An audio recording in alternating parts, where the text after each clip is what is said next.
Good morning and welcome to the 9th meeting of the Rural Affairs and Islands Committee in 2026.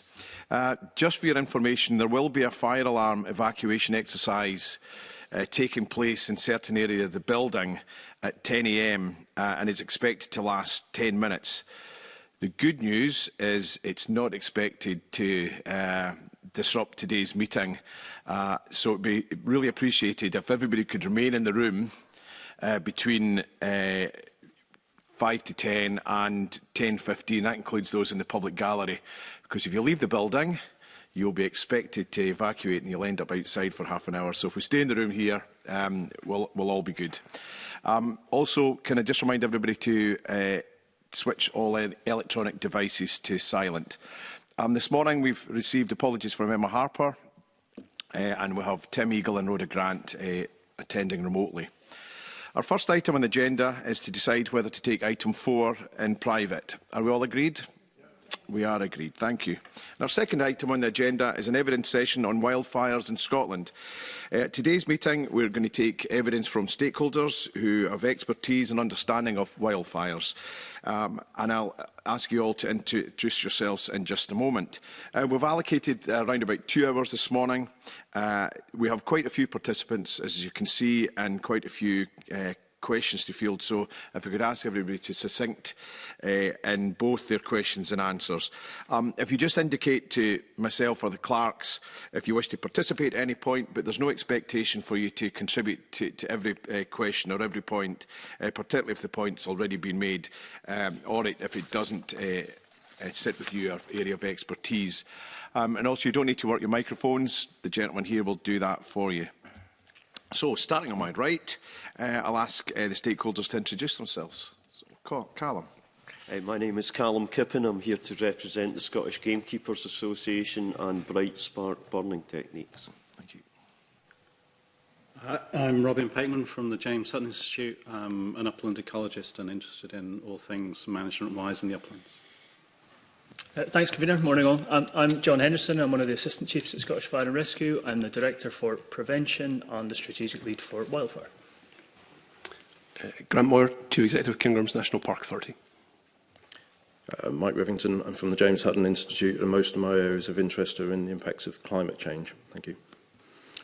Dr. Zach Campbell-Ockery, lecturer in fire science at the University of Edinburgh, interested in fire behaviour and fire behaviour modelling.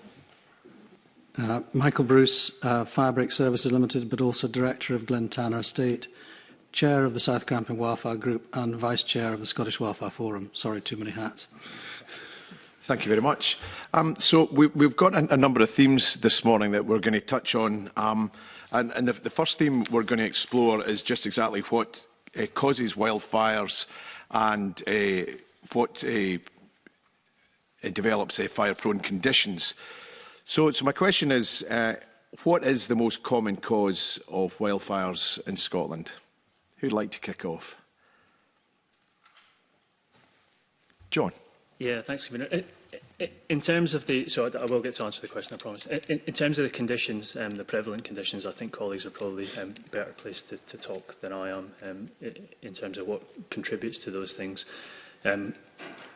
In terms of tracking causes and the investigations of fires, so wildfires are pretty difficult to investigate in a general sense, especially if they are large-scale wildfires. It's difficult to determine through our traditional fire investigation models what the cause of that wildfire has been.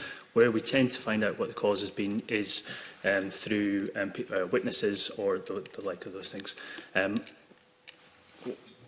Some of the key causes of wildfires are, well, more often than not, the key causes of wildfires are human behaviour. So behaviour such as barbecues or setting fires or those types of things that ultimately get out of control. There are wildfires that are caused by accidental means, and too, within that.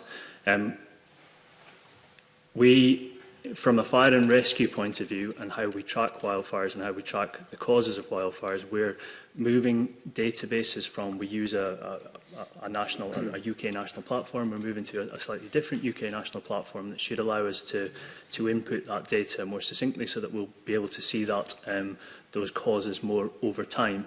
But yeah, the key causes tend to be human behaviour, but we can't necessarily pin it down to one particular thing, such as a barbecue, but they're human behavioural related factors, if that makes sense. Okay, and I suppose that this is a broader question to the scientists, if you'd like to call yourselves, put yourself in that category. What is currently making wildfires more likely? Robin? I think it's the ignition is not more likely, it's the chance of it actually spreading and building heat within the fire to make the impact worse. And the issues are a changing climate, and Mike will talk about that much better than I. Changing management in the uplands, we're seeing perhaps less livestock and deer control, so there's possible of building fuel stocks, but we don't know very much about how fuel loads drive fires, but there's anecdotal evidence. And really it's, I think that's what I want to say. Yeah. Michael? There is actually science in terms of the relationship between fuel load and fire behaviour, and there has been research done in Scotland that shows what the relationships are. It's been published, in particular by Dr. Matt Davis. And some of that research has been done on Glentana Estate. And it shows that when you get a deep heather, or even more if you have gorse, you can get fire behaviour which is beyond the threshold of control. Now, the threshold of control, so for each tool or tactic that the fire service or private line managers might be able to deploy to put a fire out, there's an upper limit as to the flame length that it can extinguish. And what we've been having for decades, so I wrote the first strategy paper for Scotland in 2003, so these trends have been going on for a very long time. You have got reduction in livestock, especially in the North West Highlands. You have got native woodland creation over very large areas. And whilst the end goal that people want is a forest, before it becomes a forest, you have this growth of the grasses and the heathers and the bracken in the understory. And it's that surface fuel is what carries a fire. And you certainly saw that in the Darver Carbridge wildfire. You saw that where you have this landscape scale of continuous fuel, so that's horizontal continuity of fuel, just feeding back on what Robin was saying, that is what supports spread. So if that fuel is never broken up, it will continue to burn until it's either put out or it runs out of fuel somewhere. And as I've indicated, the means at our disposal are limited to extinguish fires. Mike? The increase in the number of visitors to the areas where fires occur, we are experiencing what we're calling cool tourism, people avoiding going to hot parts of their normal holiday destinations, and increasing numbers of visitors to Scotland, which is obviously very good in terms of tourism numbers, but perhaps a lack of awareness of the risks of fires, and perhaps a lack of awareness of the access code. The local authorities, Ranger Services recently put out a report recording the number of incidents of antisocial behaviour, rubbish being dumped, and potential locations where fires were being caused. So I think it's a really interesting dynamic between what's happening in terms of the vegetation and changes in numbers of people who may be the cause of the point of ignition. Thank you. So can I just, to broaden this out a little bit, so last year there was close on 12,000 hectares destroyed, and we saw wildfires on a huge scale in Galloway as well as the Carbridge area. Whilst there's no doubt that we're experiencing climate change, could it just be the annual weather conditions leading up to the spring or whatever? Because everybody seems to be really surprised that we have wildfires in March and April or May, whereas a lot of the wildfires we do see in Galloway tend to be around that time. It's not in the middle of the summer when temperatures are warm. It's when there's dead grass around before the fresh grass comes through. So are we experiencing these severe fires as a result of particular weather conditions? And is that likely to, are we a pattern of that then turning into a climate change type scenario rather than just the perfect storm, the perfect weather conditions? Robin, and I'll bring in Callum. Yeah, just, you know, you can never say it's climate change from the behaviour of 1 year. So last year we had particular conditions and that coincided with particular fires starting. But, and Mike will give you chapter and verse on this, but the long-term trends in the number of dry days and in the early part of the year, different parts of the country will see different trends, but the risks are building because of climate change, of climates becoming more variable, and we may have a wet year and then followed by a really dry year, and that's what's going to be the issue is those few years when it's really dry for really extended periods, coinciding with the sort of peak fuel availability, which is this kind of time of year, plus also those fires in the summer when everything's really dried out. Callum. Wildfire seasons in Scotland have always been cyclic. Large fires or large-scale fires in Scotland are not a new thing.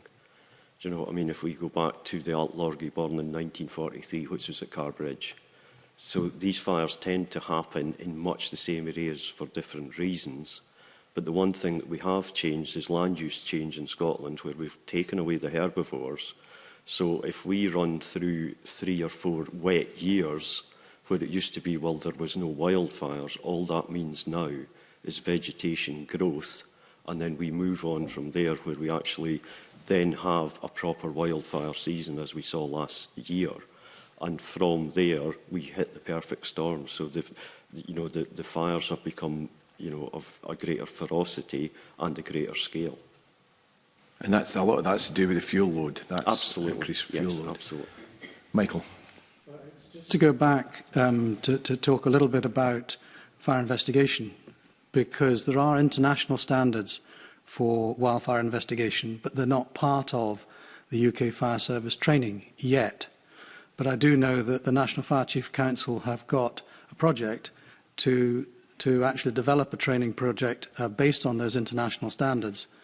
I've had the opportunity to go and be trained in South Africa, and it's something that I would encourage everybody to think about, is that what is the cheapest way to bring new practices and innovation into a situation is actually go and copy it from someone else. And all of these processes and projects and techniques and tactics and methods to look at fire danger and all that, it's happening all over the world. But so often I find I'm the only person at an international conference. And the likes of Robin at the James Hutton Institute, he just told me on the way up here, last time he was allowed and funded to go to an international conference was 8 years ago. So we're now starting to spend a lot of money on wildfire in its various guises. But I think we have to be cautious. We don't know what we don't know. Other people do in other countries. Why don't we go and tap on their expertise? John. Yeah, just on that point, I agree with Michael. We're not looking to reinvent the wheel here. That there are countries that are perhaps further down this journey in the sense of the impact, but in the sense of learning from it too than we are. And certainly from a fire and rescue point of view, we're linked into the National Fire Chiefs Council. So the National Fire Chiefs Council is the body for the whole of the UK. I've got a colleague who's attending a meeting this afternoon about wildfire for the National Fire Chiefs Council. We're linked into colleagues in Canada, in Norway, in Spain and in Australia to have further conversations. So I absolutely agree with the sentiment that we need to learn from those that are further down that line, and we're actively engaged in those conversations. What I would say is that not all of the solutions or not all of the conditions that they have will be the same as the conditions we have and the solutions we need, but we absolutely need to go and explore those things. Okay, thank you. Grant, and then Zach. Yeah, just I suppose on the stats you're asking about, what causes fires. I mean, we did quite a lot of work to do that within the Cairngorm. So we've got the statistics from Scottish Fire and Rescue Service for 2010 to 2023 around that. So we have what the primary fires, the secondary fires, how many of those were classified as wildfires, and what are the causes of those primary fires.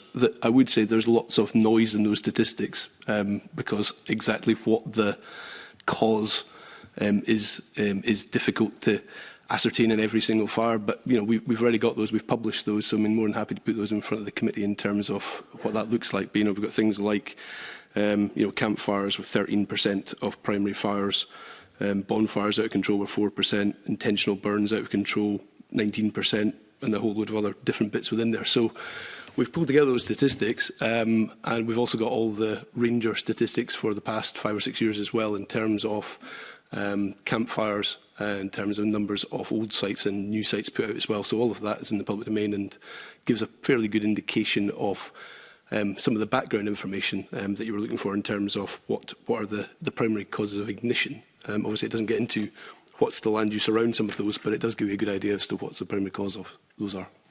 Thank you. Zach. So, I mean, this may be partly to echo and sort of summarise a little bit of what's been said before, but certainly would echo around learning internationally, and particularly, the physics and chemistry of control fire behaviour and fire spread are universal laws anyway.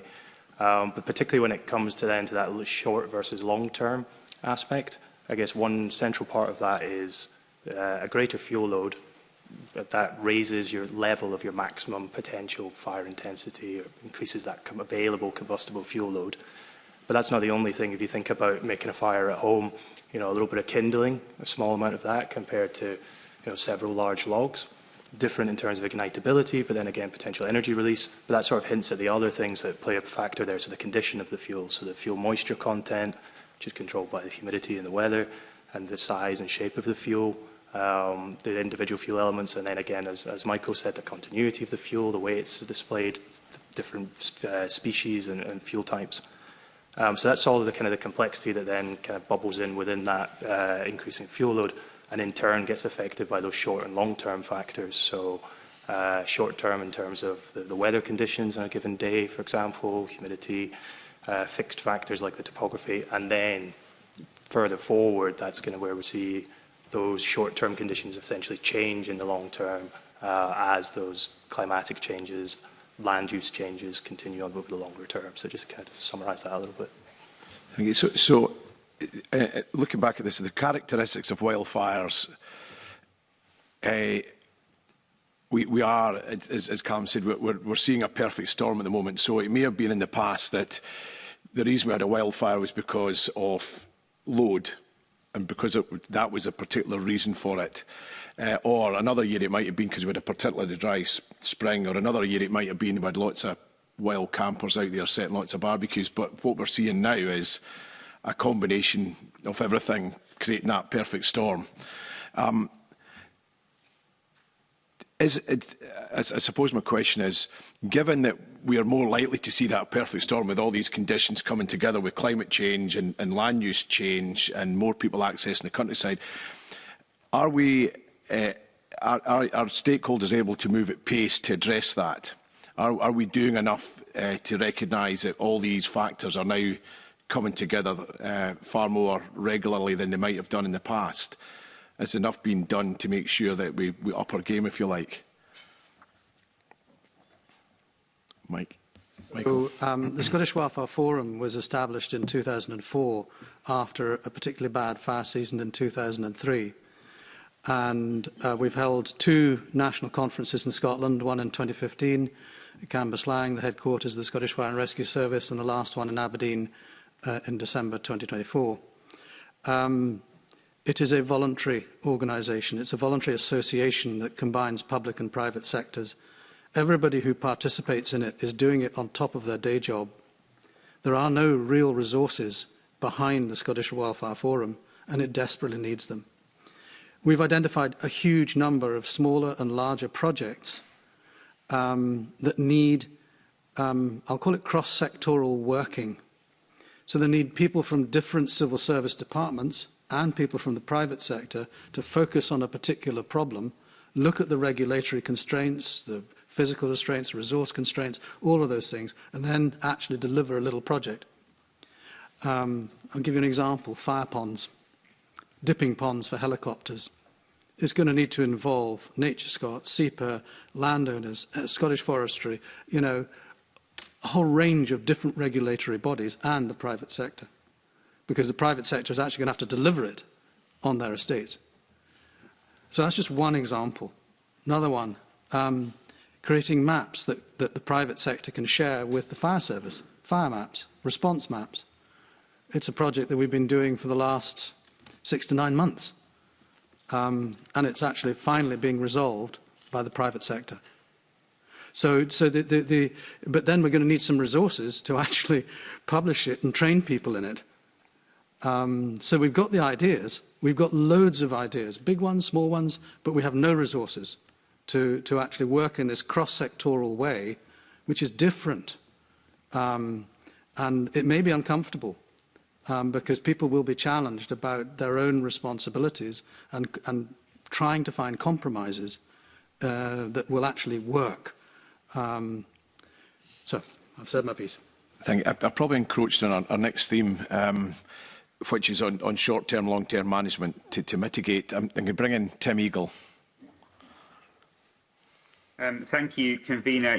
Feel free to encroach on anything. But yes, this theme 2 is really turning to short-term and long-term planning. So I guess I'm obviously up in Murray, so I was quite close to the big wildfire we have in Darver, Carbridge last year, and I was out seeing some of the communities afterwards. And the two sort of things that I seem to get from them was how do we prevent wildfires, and then what can we do once they happen? And we'll come on in a later theme to that second question, but I was just listening to what Michael Bruce was saying there. I can actually remember meeting Michael actually on his estate talking about fire when I was working with SLE many years ago, and not maybe at that point appreciating just how bad and a worry this was coming to communities. But I guess I want to ask that, you know, we talked a bit there about ignition, and then there's that fuel load, but I guess the real question is what are those short and long-term plans?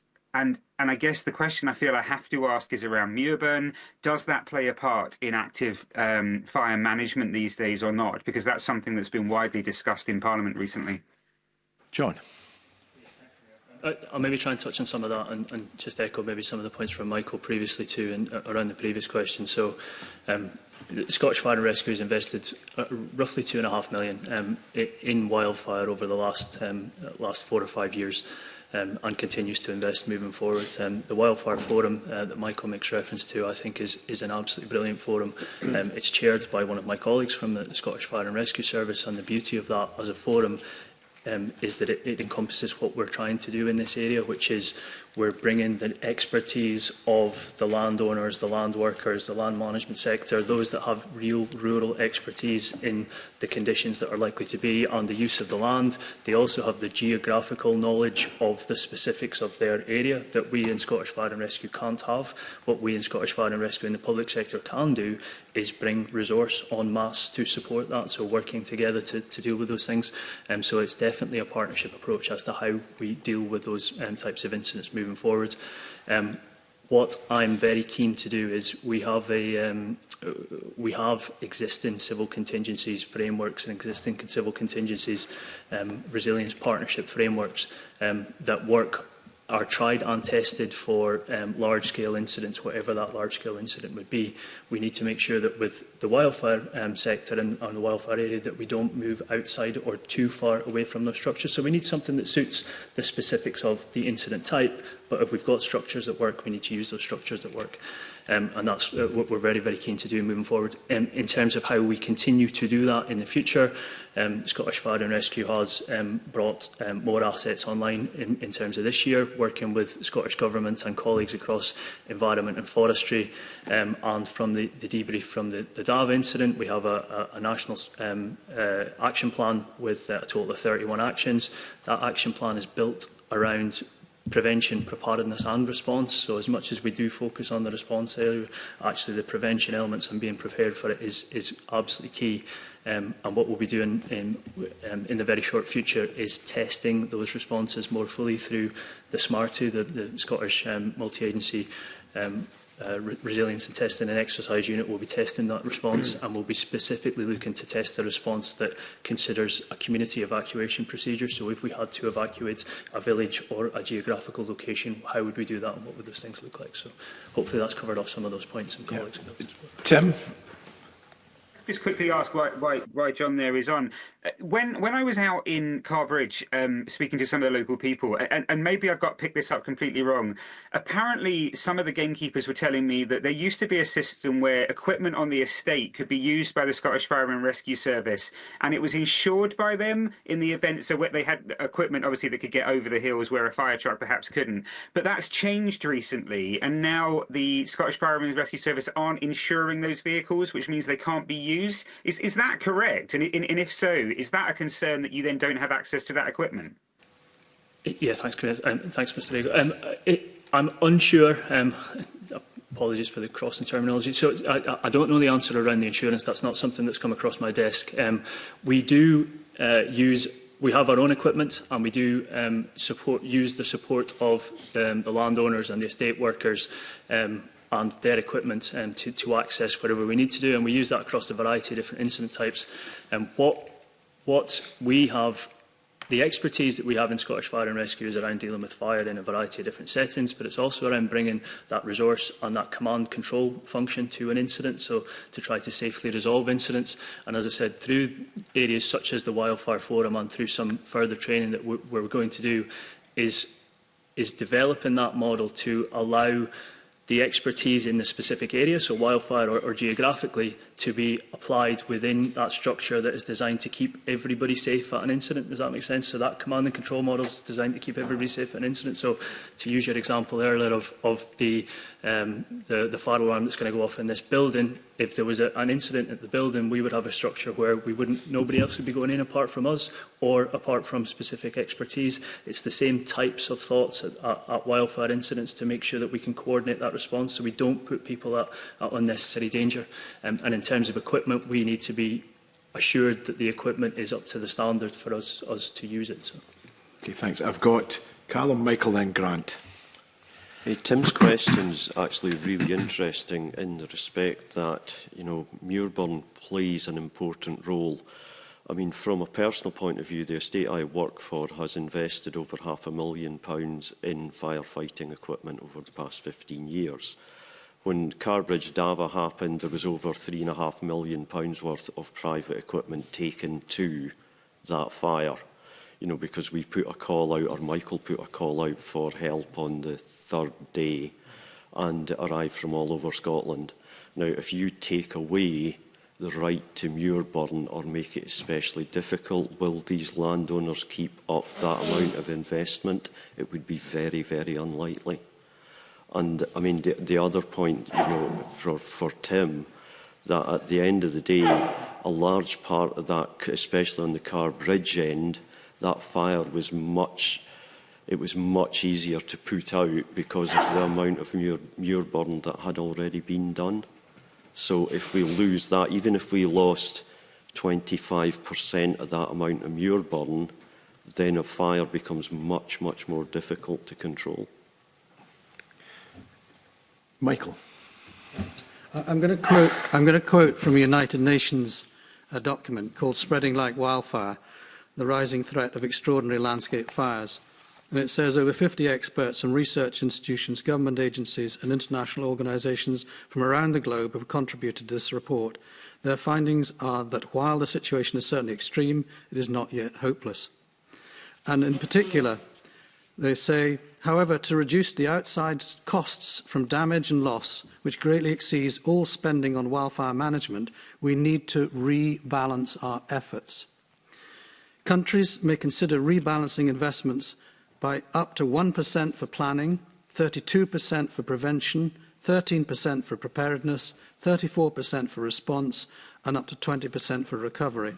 At the moment, I would suggest that the national budget is not spending on prevention, and I'll come back to that, John, because I know you do spend money on prevention, and it's spending some, but not a huge amount on preparedness. Most of the money is being spent on response, and virtually nothing has been spent on recovery. So, and when I say prevention, when you look at, for example, in Portugal, the AGIP, which is a specific rural agency for wildfire prevention, it's got a budget of 111 million euros. And one of their main programmes is prescribed burning with small landowners. And they're trying to rapidly increase the area burnt by prescribed burning as fast as they can.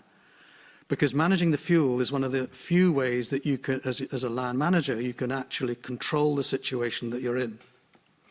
So, 1% for planning, 32% for prevention, 13% for preparedness, 34% for response, 20% for recovery. I see so many questions directed at the Scottish Fire and Rescue Service with it seems to be an implicit cultural expectation that they should be able to do everything. They can't. I've already indicated that you get beyond this threshold of control in terms of fire intensity, and then you're in a different ballgame. And if the land hasn't been managed, how do you stop the fire? Because the other issue that is certainly talked about in other countries, they talk about when a fire service gets stressed to the point that it collapses. And we never want to see that. And we also don't want to see the diversion of resources, too much resources, from their primary role, which is protect property and life. So how do we create the resources that we're going to need to cope with these potentially very large-scale events? And I think it has to be in some form of surge capacity. And I think the land management sector can contribute a huge amount to support the fire service but in the provision of that surge capacity. It might need to be slightly better organised and managed, but those are things that we can do. We can't magic resources out of thin air. The resources are actually already there. Prescribed burning in advance is part of prevention. You know, as I'm saying, there are loads of things that we can do. And we are, in the Scottish Wildfire Forum, starting to develop an integrated fire management strategy, which is, again, internationally what is recommended. I've got to page 22 of what I think is going to be a 50-page document.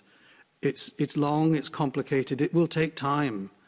But in the meantime, we're not stopping. We want to generate these short-term projects, you know, project management, task and finish groups. There's a huge amount of things that we can improve without a huge amount of money, but we do need core funding for the Scottish Wildfire Forum and to enable all of the different sectors to pool their existing resources and generate a few new ones.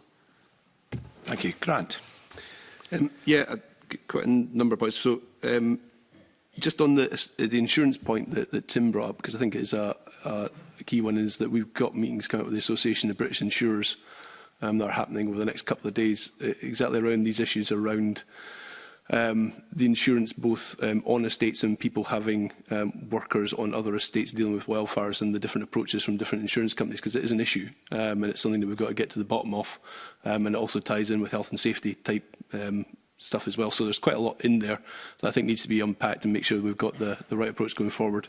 So that's happening at the moment. In terms of, I suppose, different approaches to different places, so the Murray Council had their Wildfire Summit last week, which I was in attendance at, and we had quite a lot of discussions around how to take things forward. But one of the things that came out from quite a lot of the landowners in Murray was that they were quite taken by the integrated welfare management plan that the Cairngorms had, and I think that it covers the key issues that I think need to be taken forward in these events. So it's into reducing the risk of wildfire starting, improving the effectiveness of firefighting, and building wildfire resilience in changing landscape. And I think that's one of the key things for me is that when we're talking about wildfire resilience, we're not talking about trying to get people to necessarily change their management. What we're actually requesting is that when they are doing their management, how are they building fire resilience into that? And I think that's one of the key things. So there's lots of work going on things like locations of fire ponds in the Cairngorms. We're looking at where water tanks are. We've changed our guidance so that when people come forward with forestry plans within the Cairngorms, they're going to have to produce a fire plan as well associated with that. And there's a whole load of different things within there. So I think we've got the startings of the right approach around all of that. Burning does play part of that as well, but also there'll be places where, for nature or for other reasons, we're not looking to have burning. There will be places where we're looking to increase grazing, there'll be places where we're looking to decrease grazing, but the point is it's trying to make it resilient within those landscapes, not trying to tell people you've got to change your management for a wildfire reason. I think what we've got to do is make sure that when you're doing your management, you've got to take account of wildfire, because that's the key thing as we move forward. So there's lots in there, but hopefully the Wildfire Management Plan in the Cairngorms is a good model to follow, and we'll be looking at how that works over the next few years and then adjusting that as we go forward. I've got a final supplement from Tim Eagle. Oh, yeah, thank you, Convener. It was just the final one from me. I guess, in some ways, I don't want to use the word silly question, because I think it can actually be quite a serious question, but I do think it needs to be asked. If we don't do enough in terms of both that prevention from the whatever it is, because Michael Bruce makes some good points there around it's more than just a Scottish Fire and Rescue Service, it's everyone. At the moment, a lot of these fires are on open ground. Is there a risk? There presumably is going to be a risk at some point that this actually could affect a community, as in we could see a village come under significant threat of fire. Do you anticipate, if we don't do enough and take this seriously enough in the next few years, that actually is a very credible risk? I've got Robin and then Michael. I wasn't going to address that point, so let's... Oh, beg your pardon. Michael. Tim, one of the projects the Scottish Wildfire Forum has been working on since last summer, i.e. before the Darver Carbridge wildfire happened, is a version of the Firewise programme. Now, Firewise was started in the USA, and it is for individual households and small communities.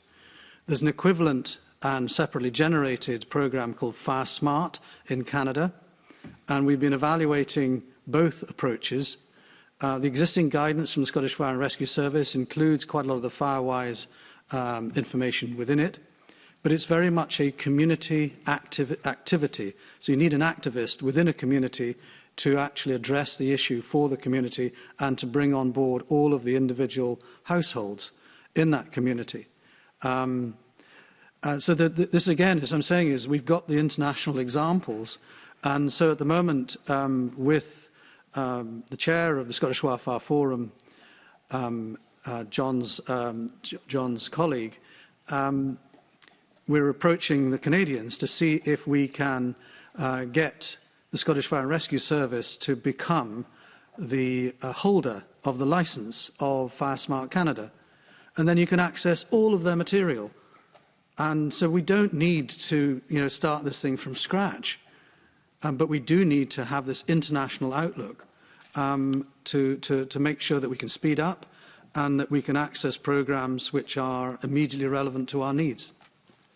I'm going to bring in Grant to respond to that particular point, but then I've got Mike, John and Callum. Yeah, I was just quickly to say we do a lot of similar things around flooding and in Scotland, and we've got quite a developed approach to how we deal with flooding, and we've got local groups that deal with that as well. So things like, there is a Ballater flood group that deals with that, about local resilience within Ballater, etc. So we have already mechanisms associated with other things that are happening from a climate adaptation point of view. I think there's the potential to look at how we can build welfare into some of those as well, because I think that we've got quite a lot of learnings from those, and there is good work happening on things like fire plans for places like Glenmore that are happening at the moment to make sure that we are taking account of that. And I think it is tying in with the what we're talking about in terms of some of the resilience stuff at a national level and at a local authority level as well, to make sure that it flows through into those different parts as well. Okay, thank you. Mike. I'm going to try and tie a couple of things up together here. First of all, through the Scottish Government Strategic Research Programme, research is going on in terms of developing a fire danger warning system, and then picking up on Michael's point about the Canadian system. I think that there's a lot of potential in that, but we have tested it in terms of Scottish conditions, and whilst it might be appropriate under, say, forestry conditions, it is less so for, say, upland, moorland sort of areas. So we're looking at adjusting that and incorporating that into this system that we're using, that's using remote sensing to identify what we might think of as hotspots. So that will then relate through to the potential for maybe more sort of targeted responses from the fire and rescue services, because we can identify where there may be higher probabilities through the build-up of a fuel load and fire weather sort of conditions. And we can apply those with climate projections as well to identify whether there is areas at risk further into the future. And that then relates to the whole issues to do with things like peatland restorations, because whilst I take Tim's point about the risks to, say, villages, we also face quite substantial risks to fires then going underground and setting light in and out of control peatland fires, which will then have large consequences in terms of net zero pathways and things like that. So it was just to say that there are things in train through the research programme to try and develop a fire danger warning system. Thank you. John. I'll try to be brief, but just wanted to make a couple of points. I totally agree with the point that Grant was making in terms of flooding and existing structures. It's a similar point that I was trying to make earlier with the Scottish Resilience Partnerships and using that. Flooding is different than fire, but the principles are very, very similar, so we need to learn from that. And going back to Mr Eagle's question, that and linking back to the international learning that we're doing, is what Scotland is on the journey that others have been on and are in a different place with us. So it is absolutely foreseeable that wildfires will start to interact with communities more than they do at present. And some of the key actions that we're trying to take around that are some of the bits that we made reference to before.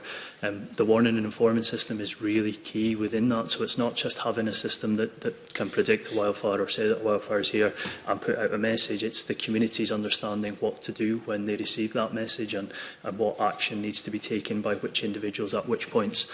And that's why we're looking to exercise exactly that very, very shortly. And then just to go back to the point Michael was making about that kind of surge capacity, which I think is still a response surge capacity, but again, I agree with that. And some of the actions that we're looking to take in that area is to develop multidisciplinary teams, so to develop teams that encompass the experts from the likes of Bright Sparks and others within the communities, and the fire service structure and resources, and potentially resources from other emergency response or other agencies such as that. So multidisciplinary teams that can be specifically deployed to support incidents within part of that kind of response structure. We're actively looking to do that, and that's one of the recommendations. I mentioned the 31 recommendations that sit across the Scottish Government and SFRS. That's one of the bits we're actively exploring. Callum and then Robin.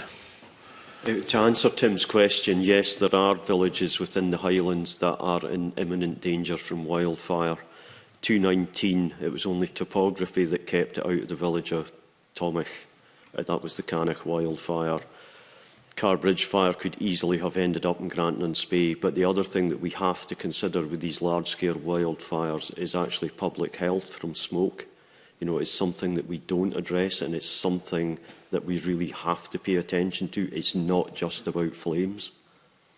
I mean, what I would say, some of the groups in the Highlands, village groups, sort of resilience groups, have been in touch, and they've had people trained by Bright Sparks. So if there is any infrastructure within a village that they could protect until the emergency services arrived. So, you know, people are taking it upon themselves to actually do some good work. Okay. Robin. Yeah, just thinking in short term and long term, it's also small scale and large scale thinking we've got to change. So at a small scale, for instance, we're talking on our research farm about how do we do mure burn to protect the peatland restoration that we've done. But that means talking to our neighbours as well. But then you can think about all around Scotland. You know, people will have their own plans about their own estates, but then you've got to coordinate that work with the neighbours and think about, you know, something like the Darver fire. It went for miles, you know, but if you could go back in time, could you redesign that landscape to make it only go for a few miles? You know, that's what we need to start thinking about, is at a landscape scale, how do we stop fire spreading a long way? You know, we'll never stop them starting, probably, but we'll stop. We can start to think about how we stop them going a long way. Okay. I've got a number of members to come in. Ariane, you're specifically on that.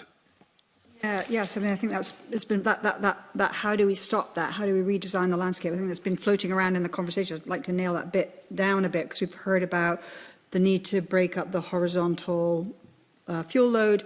We've heard about fire ponds, water tanks. We've also heard about work that's being done to identify hotspots and that kind of thing. What else do we need? We've got a big programme of peatland restoration that we're investing a lot of money into. It would be awful to see that damage. We've heard that fire can go underground as well. So can you kind of like get under the hood of that landscape redesign so we understand it more fully? I don't know if you're the person for that, but...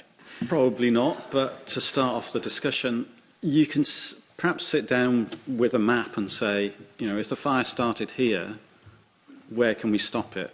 And for every local area, you could start having those discussions. And I'm sure the fire service think about that. But for us, you know, to get that thinking through, and then think about changing vegetation management, perhaps only for small areas. So at the very least, you could have a strip between two blocks of moorland where you manage that intensely, so you can isolate the two areas. You know, that's a very simple approach. But you could go more complicated and start doing landscape scale fire modelling and thinking about things like that and say, what happens if it's a southeast wind or a northwest wind, these kind of things. And what about things like continuous cover forestry management, more management of forestry in general? Because I think when I went to Cannock after that fire, which had started in a forestry land, Scottish forestry site initially, there was a great deal of very, very dry wood and pine needles on the ground where that happened, and that just gave that opportunity to take off. Yeah, so we've got to think about things that reduce the fuel load in places as well. And so more management could and it may not be all the management, but enough management to stop the spread. Emma Roddick. Thanks, Convener. Grant, I wanted to come back to yourself. You'd kind of touched on this in the previous theme, but the CMPA is obviously doing a lot of work around prevention. I wondered if you could speak to how you decided which methods to go with, how that's going to be evaluated, and whether you feel that there is enough opportunity for you on an ongoing basis to then share what is working with other authorities who could take the same forward. Yeah, so I mean, I suppose this came out of originally an action in the last National Park Partnership Plan, which we had in to take forward an integrated wildfire management plan. I think that's as simple as it said at that time. And in all fairness, we then spent it was quite a long time, about 18 months, going and talking to just about every estate within the national park, talking to communities as well, around what should be in that management plan. And I think what we've got, and obviously with all the public authorities as well and such like, and what we've got is a set of actions in there that I think are a good starting place. We will be doing a sort of update on a regular, an annual basis in terms of how we're doing with that plan.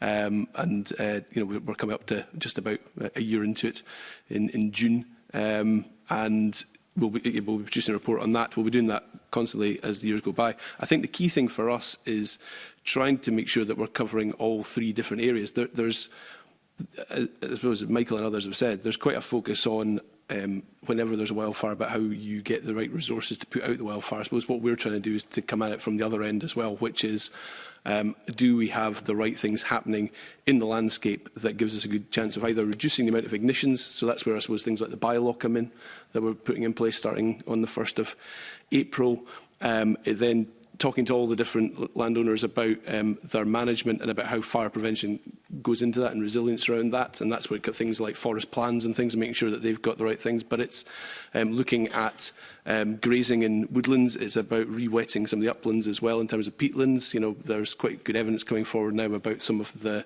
moorland that's been re-wetted down in north of England that's become more fire resilient. So it's about trying to make sure we've got all these different things happening. There's no silver bullet. There's no one thing that will resolve this. It's about trying to do all these different bits.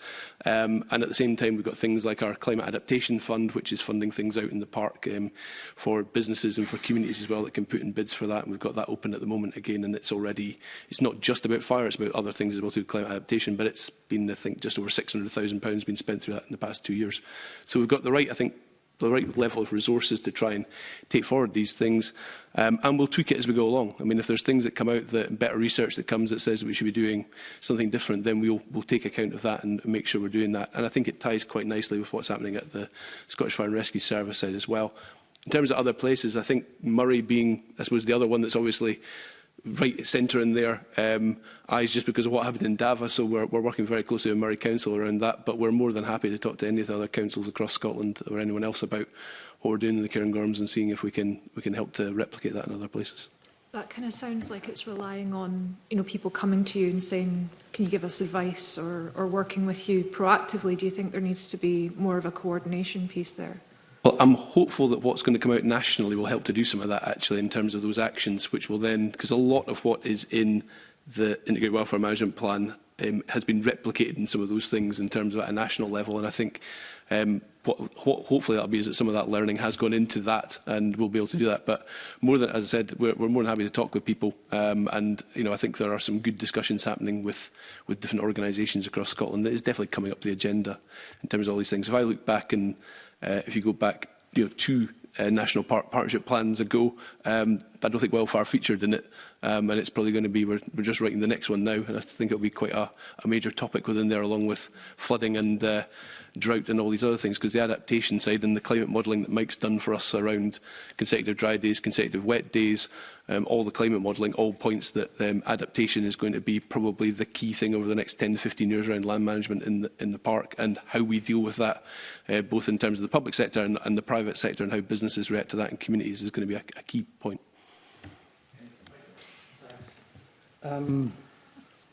So I have asked people in trade associations and in regulatory authorities, bodies, are there any signs that wildfire prevention will become a fundable, i.e. grant fundable element of either a farming grant or a forestry grant? And the answer I've had from those middle managers is that there are no signs of any changes to the grant schemes to take into account wildfire risk and wildfire prevention. I think that is something that, the Dava fire was finally stopped when you came across a grass field. And yet you think about communities, well, why don't we just change the criteria a little bit in the farming grant so that there's a few more points and a little bit more money for the farmer to graze intensively around villages? This is what I'm talking about. A huge number of our issues are cross-sectoral. And we need to find new compromises between the different interests. And that's, again, I come back to, I see the Scottish Wildfire Forum as being a good place for at least informal discussions before they get too close to the decision makers, so that we can at least flesh out some of these ideas.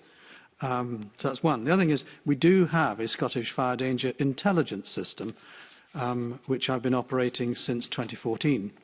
And this generates the information which the Scottish Fire and Rescue Service then check and then become the public warnings.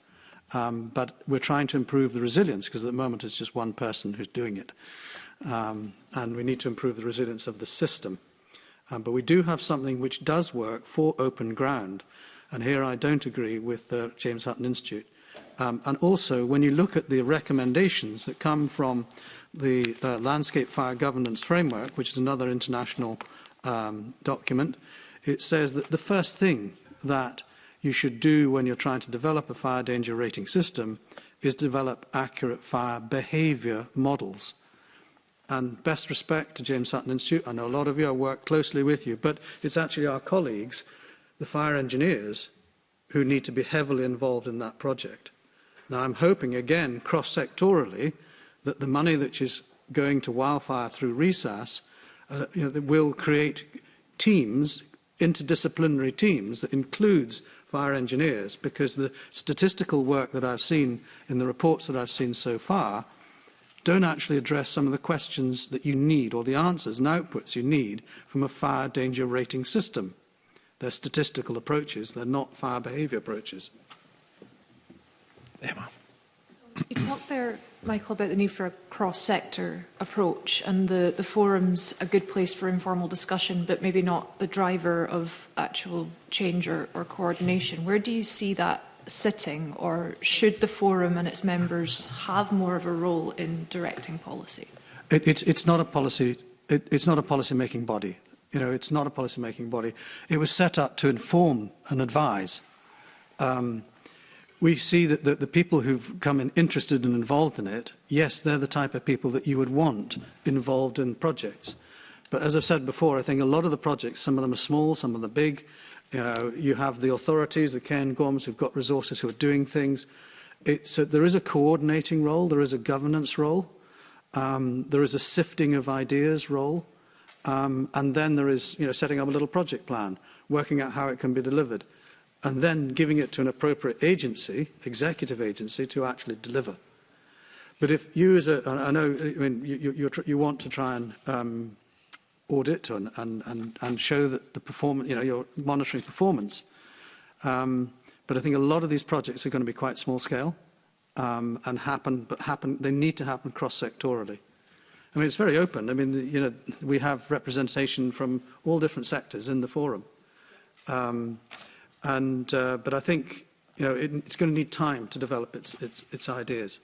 So putting huge amounts of pressure on the agencies, they've done an awful lot of change in the last 9 months.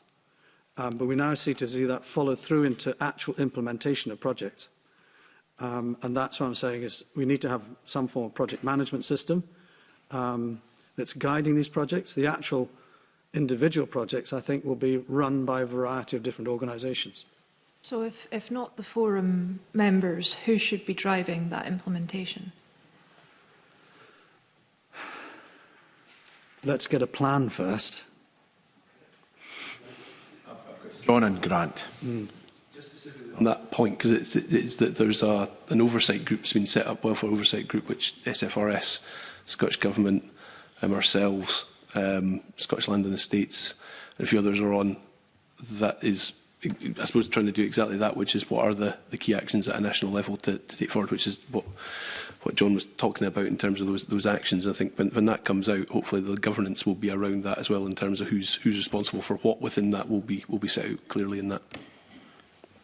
Yeah, very similar point. Thanks, Commissioner. Very similar point to Grant. So it really is. The Wildfire Forum has been established for many years, and I think that the phase that we're in of it now is continuing to develop that to help inform policy and for stuff to be dealt with at the right level. It sits across a couple of different ministers and a couple of different areas of Scottish Government, but I'm very enthusiastic about where we are now and how those things are getting surfaced and the resource that's been put into it. What we need to do now is follow through with those things and start delivering against those actions. But I'm absolutely confident that we will do. But I think it's been an evolution over time, but I think the trajectory is positive. Can I, before I move to a question from Alistair Allen, can I ask, it appears we're focusing on the north. Do we have significant representation on the forum for the south of Scotland, given that Galloway is probably the most deforested part of Scotland, and we did have one of the biggest wildfires in the Galloway forest. Is it well represented in any of these forums? So the Emergency Planning Officer for Dumfries and Galloway participates in the Scottish Wildfire Forum. The Emergency Planning Officer from Dumfries and Galloway. Martin Ogilvie. So it's just so, but Martin wears about 15 different hats, whether it's flooding or storms or whatever. Is that adequate, given we've got a lot of people around the table again focused on the north, based in the north? As Martin Ogilvie, huge respect for Martin, absolutely. But is that enough, given the challenges we've seen in the south of Scotland recently? John? The Wildfire Forum has a relatively open invite, and we're keen for the areas that are impacted to be involved in the forum. Ourselves, Scottish Fire and Rescue, are a national organisation, so we work obviously in the north, we obviously work in the south too, so our response is structured and our resources are structured so that they're in the places where they would be needed. So that for this area traditionally is the Highlands and in the borders.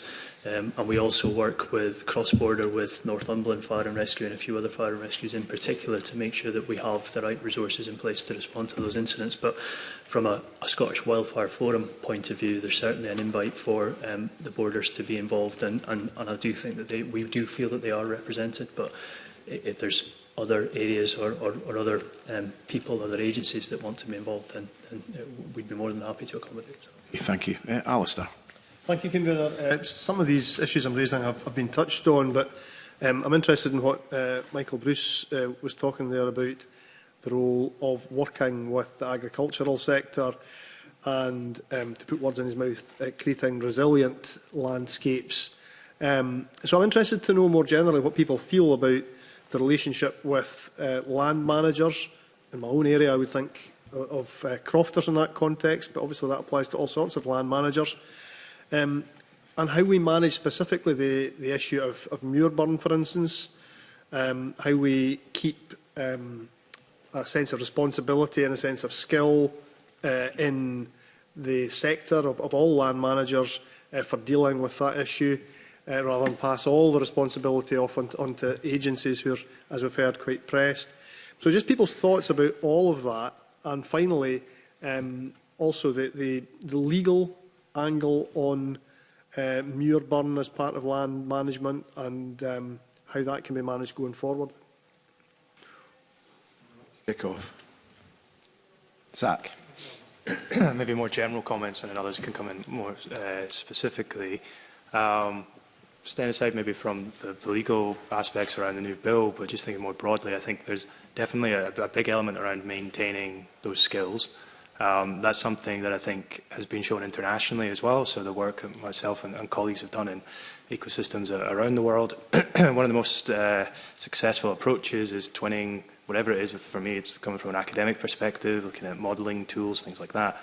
But doing that in a co-creation way where you're working with land managers who have that expertise developed over a number of years in their specific area as well, and maintaining that is a really powerful resource. And I think it becomes particularly relevant again when we move from that discussion of maybe the risk and the fire danger in given conditions, but start to think about the mitigations we're applying and how we're trying to adapt the resilience of a landscape. And again, practitioners, land managers will have their own ideas around that as well. We've heard how Scottish Wildfire Forum are discussing best practice in that area, but what we'll need to couple with that is the kind of the evidence base, the ongoing monitoring of the effectiveness, and again the tools to do that allow you to compare fuel models for pre-treated and post-treated areas. And again, doing that I think relies on that co-creation element there as well. Thank you. I've got Grant, Mike and then Callum.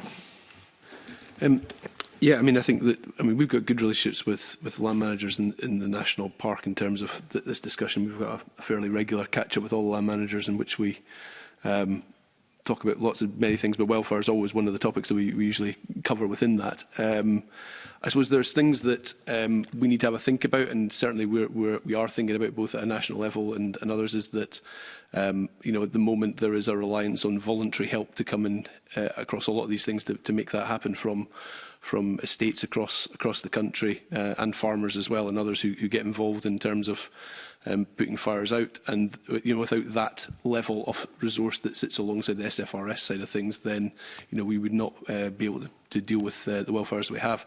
The question is, what's the system that might be needed for the next 20 or 30 years if we get, as it looks likely in terms of climate modelling, more wildfires, larger wildfires across Scotland, and what do we want to put in place? There's a number of different options that are being looked at. I had a number of land managers write to me and speak to me about a more of a, for want of better words, a mountain rescue style approach to wildfire volunteers. That's an option. We're sort of looking at those as well. So I think that it's probably, we've got a good system that works. Currently, there are some things that need to be thought about in terms of insurance and other things we talked about earlier, but I think it's like, what do we need for 10 years' time or 20 years' time is slightly different. And I think that needs to be done between the private and the public sector, because neither side can do it alone. Both sides need to work together on that, and I think that's a really key thing for us going forward. And muirburn is part of that. I think we can sometimes get a bit bogged down in some of the muirburn discussions, if I'm honest. No pun intended. But I do think that we need to think about prescribed burning as a tool that can be used as part of the fire side of things, but also that it's not. Again, it's not the silver bullet around wildfires either. It's another thing that can be used in certain circumstances, and we can spend quite a lot of time on muirburn when there are a whole load of other things that we need to do as well associated with it. Thank you, Mike. Yeah, thank you. In response to Alice's questions about the potential for things like the agricultural reform programme, one of the things that we've been advising is that there are big opportunities for coordination amongst landowners, farmers, say for example within a catchment, to try and coordinate their selections of things like the enhanced conditionality measures, and then perhaps picking up on Michael's point about perhaps having grazing areas around a village to protect it. That's perhaps an opportunity where there is an opportunity for local people, farmers, applying for the grants to be able to coordinate to protect fire against spread of fire. And I think there's a lot of potential in that it then applies to a lot of other things we're trying to do and how we might identify synergies for multiple objectives, because we've been talking about flood risk management, for example, as well, and how you can do spatial configuration of land uses within a catchment for multiple purposes. So I think there is a really big opportunity for coordination. How you do that coordination, I think that then comes down to the ability of local communities to be able to communicate and integrate their thinking about how they do that. And there are initiatives underway, for example, the Tay bioregions, looking at how they can configure land use within the ESC catchment, the South Esk catchment, which is also a fire risk area. So then we can explore how we might be able to develop configurations of land use for those multiple objectives. And that can include things, and also in the Scottish Government's remit for increasing biodiversity, adaptation against climate change. So I think that's a really big area that there's a lot of potential for. Thank you. Callum. The legislation that passed through Parliament regarding Muirburn has actually had an effect, because of the standardised training, it has actually had an effect of bringing people together.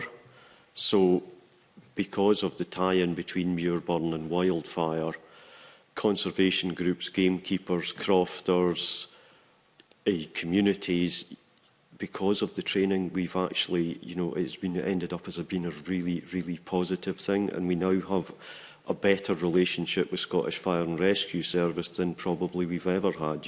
We're basically all working as a team, which has got to be a really good thing. Thank you. Robin.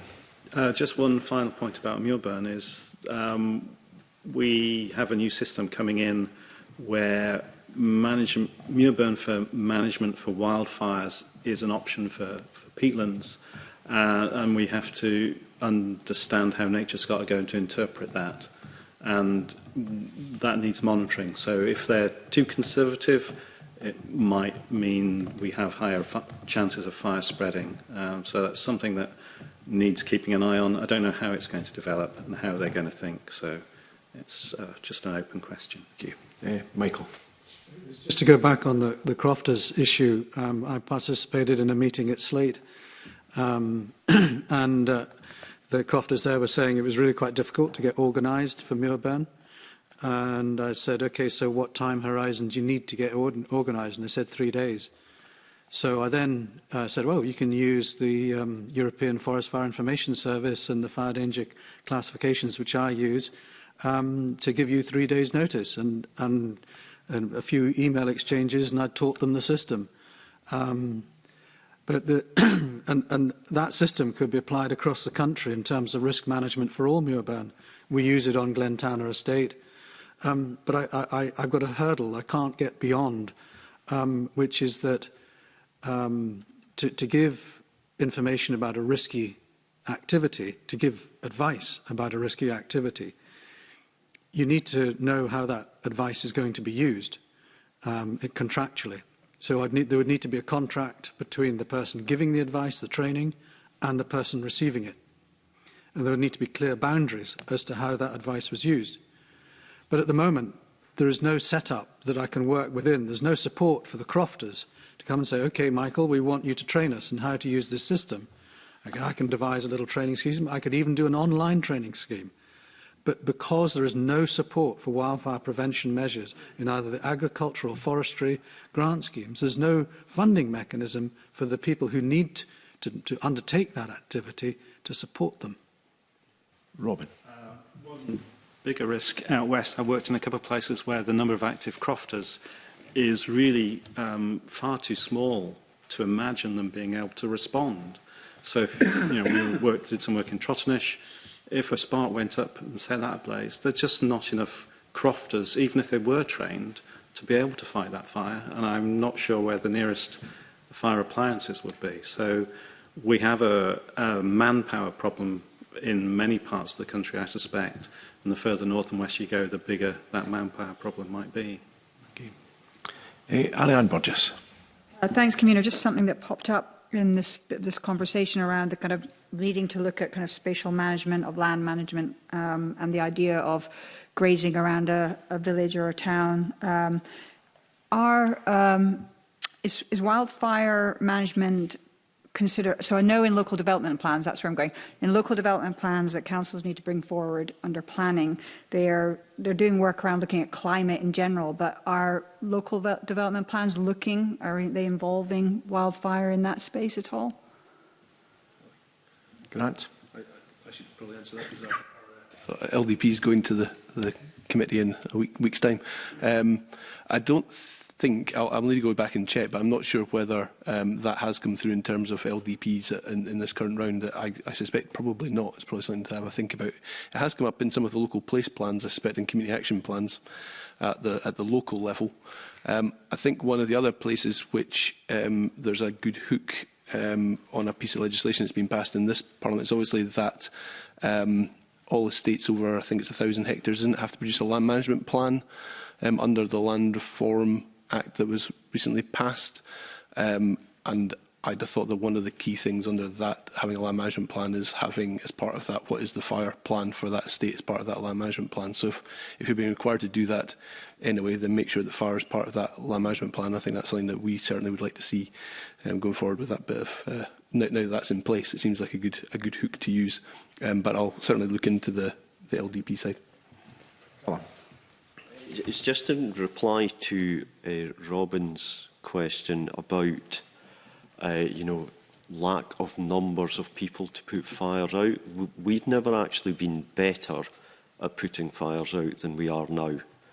And a lot of it is down to equipment. So the equipment that we are using and can be used in the West, at the end of the day, one person with the right equipment or two people with the right equipment could do what was done 20 years ago probably by 10 people.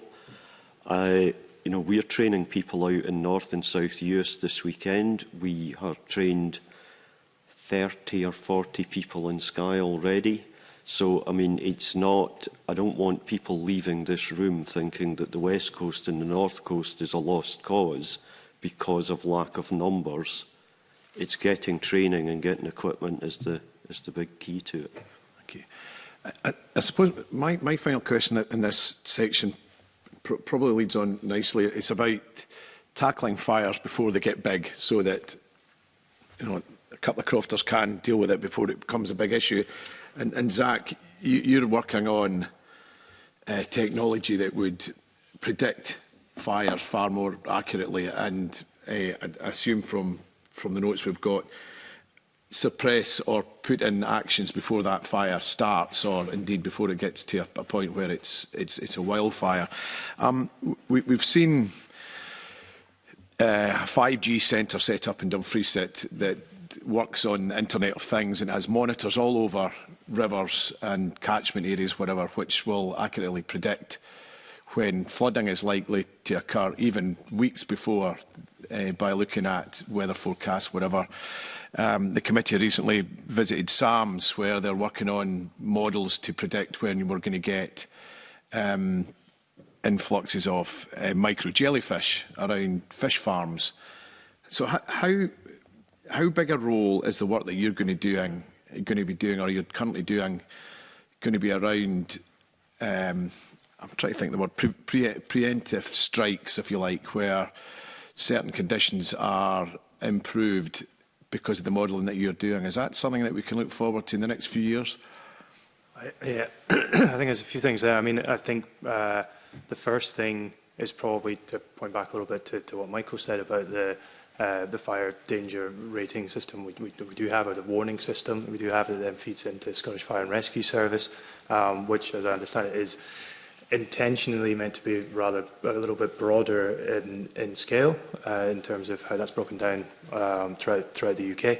But that's already potentially a very powerful planning tool, as Michael's spoken about, and there's more we could be doing with that, not just in terms of it's acting as a measure of risk, and you know, we've had last year several cases of extreme fire warnings, and so that can feed into public messaging and the actions being taken in a preventative sense, but also then maybe could potentially be used a lot more on that proactive element in terms of planning, near burn or indeed other management tools.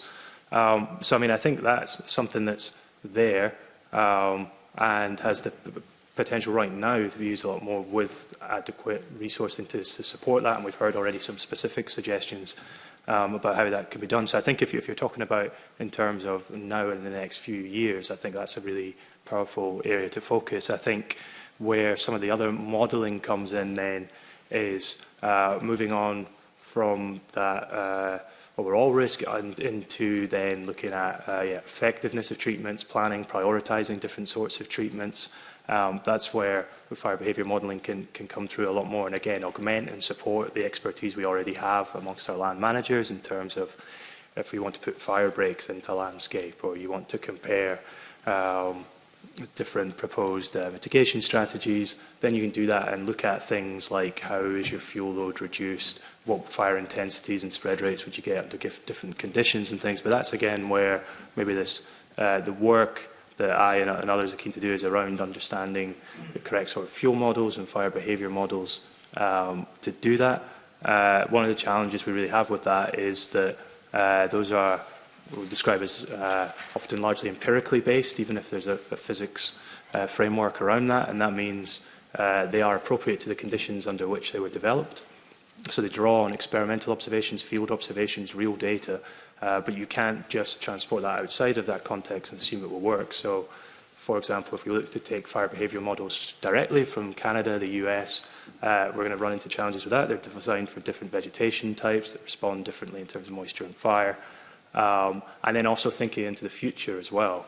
As soon as we start to go outside the bounds of those models with different climate factors and things, then again, that's going to challenge the model. So that's maybe where some of that longer term work is required as well. There's technology that can support that, just to wrap up, and you know, that can be in terms of increasing the sort of granularity of weather data we have, sensor technology. There's things that can support and augment that, but I would say those are the two maybe bigger areas that I would think we would focus on. Thank you. John. Thanks, Convener. I'll maybe come at your question from a slightly different angle than from Zach. In terms of tackling wildfires before they get big, with any incident there's a kind of window of opportunity where we could take action, and from the fire service we take calculated risk based on that window of opportunity. If I'm honest, a concern of mine for now and for the future. So context, I grew up from a crofting background in the Shetland Islands, and I know the risk appetite that my family would have to protect their locality and their friends' locality. So from a fire and rescue point of view, we want to make sure that any action that's been taken to tackle is well informed, and going back to Callum's point, it's about having the right equipment and the right training at the right times in the right places, and it isn't just about necessarily throwing resource at it or just people trying to deal with it. They need to have a level of knowledge and a level of training to put that well-intentioned action into place, because there is a real concern from our perspective that well-intentioned actions could be putting individuals, in unnecessary levels of danger. So there's just a balance to be had there, and to make sure that we make the most of those windows of opportunity, but we do it in a calculated manner with the right training and the right equipment. Michael. So one of the key uses of a fire danger rating system is to pre-locate resources into appropriate regions, and also to raise the level of readiness of particular key resources, and helicopters is the obvious one. So the wildfire danger assessments that I prepare are distributed on behalf of the Scottish Wildfire Forum to a wide range of organisations, including the helicopter companies. So they do get it. But it's some of the issues that we have with the system are that the system is European and it's calibrated to European conditions. So those little maps that you see being produced, the fire danger class boundaries that they're based on are based on European ones. And then I have to do a lot of manual interpretation to make it suitable for Scotland. We've done enough research that we've got correlations with wildfires. So we can use these indices and these maps, but it would be so much easier if we had a map that was suited to the fire danger classes that we've identified as appropriate for Scotland. It wouldn't cost a huge amount of money to do it.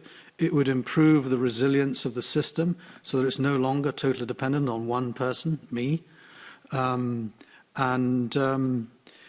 I see adaptive management, adaptive change, little steps, constant little steps, little projects moving us forward like this. So it's not the best thing. We know it's not. We know it's got flaws. But we continue to move forwards.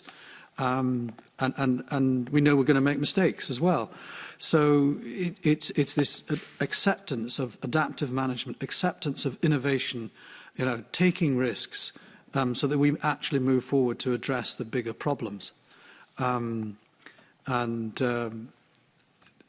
Everywhere around the world, fire danger rating systems are actually key components of preparedness, of readiness, of response, all of these different aspects. But it starts off with fire behaviour modelling, and that's the fire engineer's job. And the thing is that I've been involved in a variety of projects with the Scottish Government have supported. But the funding is, you do your project and it stops. You build your team. We had a huge group of people from James Hutton Institute, from Edinburgh University together as a team. We built up a level of knowledge, and then the funding just stops. It might be that we want a smaller amount of funding on a longer-term programme. We agree all of the research outcomes or research objectives that we need to address. But this thing of stop, start, stop, start, it means you lose institutional knowledge all the time. I'm very tempted to ask another supplementary, but I know we're going to move on to policy and resourcing as a topic towards the end of the session. So I'm going to bring in Mike specifically on the original question, then I'm going to move to Evelyn Tweed. Okay, it was really just to confirm in terms of the things that Michael's talking about. I completely and utterly agree, and the tools that we're developing are hopefully part of that suite of things. In terms of the next strategic research programme, there is quite a consistent mention of the need to address wildfires, so hopefully that consistency of funding will come through to build up the knowledge and resources. I think it would be really useful maybe to clarify the difference between what we're talking about in terms of fire behaviour modelling once a fire starts and the conditions that precede it. And the sort of things that we're looking at are looking at the things that precede it in terms of the monitoring using satellite data. There is a lot of potential for network sensors, as Zach has sort of mentioned, to be able to build up a much better picture of when we're getting to that point of risk. Again, going back to the point then of providing information through to the fire and rescue services, identifying where there may be these, pardon the pun, hotspots starting to occur. Thank you. That takes us neatly on, because we've talked about prevention. Now we're going to specifically look at the response to wildfires when they would actually take place. Evelyn. Thanks, Convener. Yeah, my questions are around community resilience, and we've touched on community resilience already. But what more can we do for our rural communities to make sure that they are ready, prepared for when a wildfire breaks out? And what do you feel the role of the local authorities should be in terms of resilience? John. Yeah, thanks, Convener. Happy to start. If we go back to my point about the resilience partnerships, and then ultimately that going down to local resilience partners and the local authority being involved in that, I think that's absolutely key to that. That is the response that we have for incidents such as flooding, and making sure communities are aware and where the risk is and what action needs to be taken. So for me, it's the same model that we need to make sure that we have in place in order to do those things. From our perspective, from a fire and rescue perspective, we have a preparedness arm, so that one of the functions that sits under mine is around preparedness. That isn't just for wildfire, that's preparedness across the board. But some of the key activity of that preparedness team is being involved in the communities and the community partnerships and the LOIPs, and making sure that the relevant information is captured for the relevant communities. So what are the key risks, and then that they're thought of and they're planned for the kind of action that needs to be taken moving forward. So I think that those systems are in place. It's about building upon them and making sure that the elements that the colleagues have talked about in terms of those early warning systems are built into that, so that the communities know what to do in the event of receiving a warning. And we've talked at warning systems at a national level, so with colleagues across a couple of different departments in Scottish Government about if there are warning systems that exist and work for the likes of flooding or for the likes of heat and those types of things, and national bodies like the Met Office that can help support those. That, for me, is the area that we need to be looking into. So developing what is already great practice and taking the work that's been done by Michael and colleagues and work that's done overseas, but applying that to a Scottish and a UK context, and applying it to the context of systems that we know already work, and then making sure that feeds into the local level. That's how I see this evolving in the future. That's where I think that the success lies. Michael and Grant. It's going to be a bit of a debate now, because I don't agree. I don't agree. And the reason I don't agree is that these wildfires are happening in some of the most remote places, where the reach of the local authority, where the reach of national authorities is very limited. They're just not there. And you're dealing with rural communities. And those rural communities quite often are quite resourceful and resilient in themselves. And they need the ability to organise themselves. And you start talking about the Met Office and you go on to the Natural Hazards Partnership stuff. The information from that does not reach anyone in the private sector unless they're a Category 2 responder, a big company. So when you're a small rural community, you just don't have access to any of these resources. You only have the resources that you have got within your own community. And that's why the FireSmart, the FireWise programmes are bottom-up. They're not top-down. So to address your issues, small rural communities, we should be providing support for them to access the FireSmart materials and to start to do the FireSmart working. And they will feel that they're able to a large extent to defend themselves. So they're not creating this dependency culture on the authorities. They are becoming self-reliant. And actually, that is where a lot of Preparing Scotland is going. It's saying each household has got to be able to look after itself for 72 hours. We should not be looking for the authorities to do all of this for us. We should be doing this for ourselves. I agree to a large extent with some of the points that Michael's making. As I said, I was born and raised in the island of Ulster. I'm from one of the most rural communities that there is, so I understand the point that you're making, and I understand the resilience of the community. But it's not an either or, it's an and both. It's those points meeting in the middle.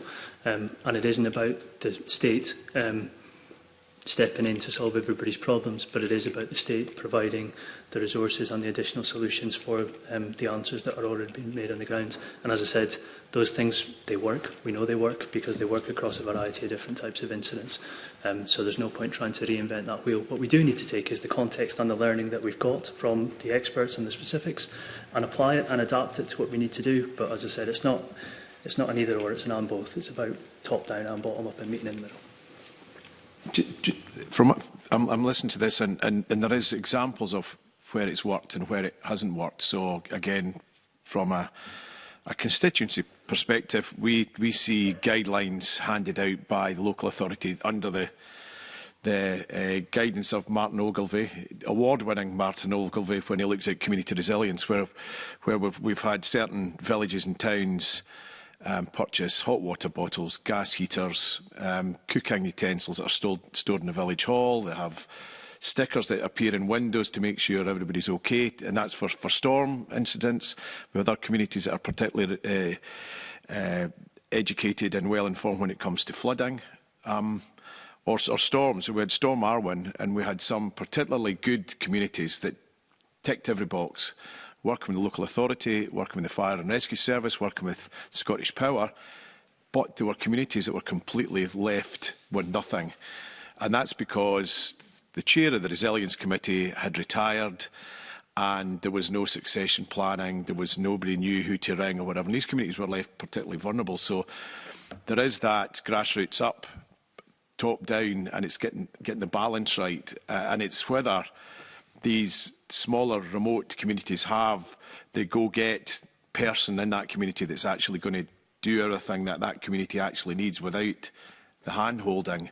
And we don't have a national park authority right across Scotland. We have local authorities that I would imagine stretch resources and whatever. Grant? Yeah, I mean, it's a different point, but I agree with in terms of it's not one or the other. It's both coming together and trying to make sure that it works from the bottom up and from the top down, so that the right resources are getting there. And you're absolutely right in terms of there's good examples and there's also bad examples as well. And I suppose it's trying to work out how we can make sure that the good examples are more prolific, and we can reduce the amount where there's an issue. But I do think there's a big thing about. I suppose this is a more generic point, but a big thing about volunteer burnout as well across quite a lot of Scotland, and the same people are being asked to do more and more within communities, often without any recompense, in fact most of the time without any recompense. And I think that is a problem for the more that we keep on saying communities need to do X, Y, Z. If it's always the same people, eventually, if they do say, well, I can't be bothered doing this anymore, I've been doing it for 5 or 6 years and nobody takes it up, what happens? And I think that needs thought about in terms of, that's a wider point than just welfare stuff. That's about a whole range of different stuff. But it does go back to some of our issues around the bottom level of, well, community councils. What are their roles? What are the responsibilities, and do they have resources to do the things that you'd expect in any other country, the lowest part of municipal government, to do that we don't do within this country? And I think there's a big issue around that needs properly looked at. The two bits I was just going to mention very quickly were just around comms.